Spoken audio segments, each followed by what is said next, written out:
Hi everyone, welcome back.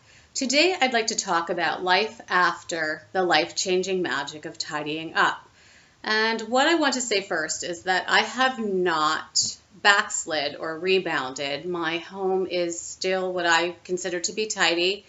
I still have items that spark joy, but for the most part, I mean, there are always those few items like the potato peeler.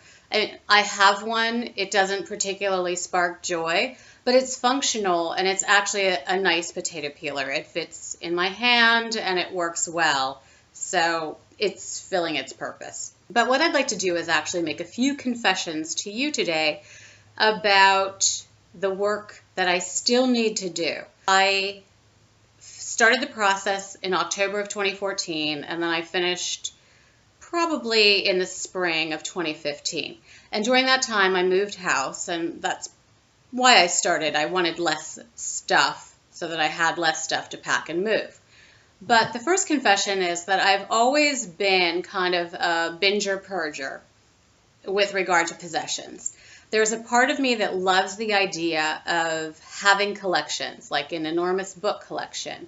I used to have a vintage hat collection. And I love these things because I like the history or the feel of them in my hand. But having lived in New York City with minimal space and then also having moved around quite a bit in my adult life, it's difficult to move collections.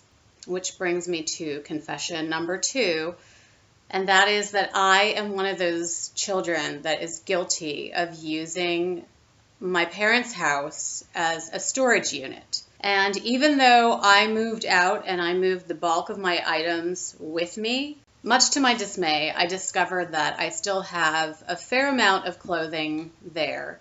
Some of it's vintage items, and some more of it items that my cousin dropped off when she was purging her closet, so I need to go through those.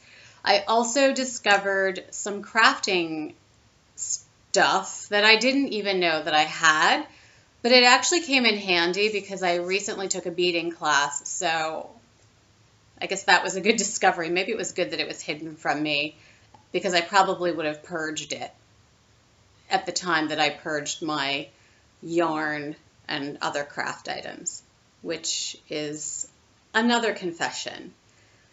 The knitting items that I decided to purge, I listed on eBay. They didn't sell. I had some nibbles on Craigslist.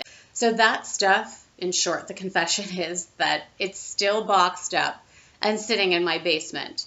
But I haven't touched it, and I'm reaching out to other friends and people in the community who may have a handle on some knitters who are interested in maybe doing a craft swap or just taking some of this stuff off of my hands.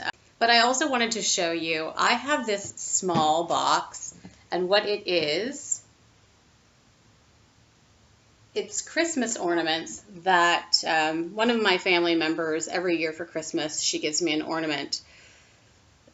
I don't have a Christmas tree. I don't know that I will ever use these, so I have to figure out a clever way of displaying them at Christmas time. But I also need to go through and work the life-changing magic of tidying up on these things. Last confession I'm going to make is that my desk at work desperately needs a good dose of the life-changing magic of tidying up.